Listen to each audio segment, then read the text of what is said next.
വൃദ്ധസദനത്തിലിരുന്ന് എൻ്റെ മക്കളോടൊന്നിച്ച് ഒരു നേരത്തെ ഭക്ഷണം കഴിക്കുന്നതാണ് എൻ്റെ ഇപ്പോഴത്തെ ഏറ്റവും വലിയ അഭിലാഷമെന്ന് പറഞ്ഞ് കണ്ണുനീർ വാർക്കുന്ന പ്രായം ചെന്ന ഒരു മാതാവിൻ്റെ ദയനീയമായ കാഴ്ച കാണാൻ സാധിച്ചു.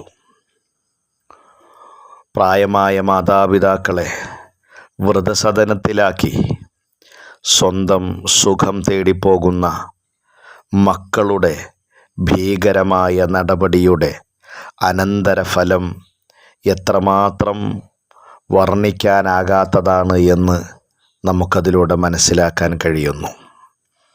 ഇമ്മാ യബ്ലുഗന്ന ഇൻദകൽ കിബറ അഹദുഹുമാ ഔ കിലാഹുമാ ഫലാ തഖുൽ ലഹുമാ ഉഫിൻ വലാ തൻഹർഹുമാ വഖുൽ ലഹുമാ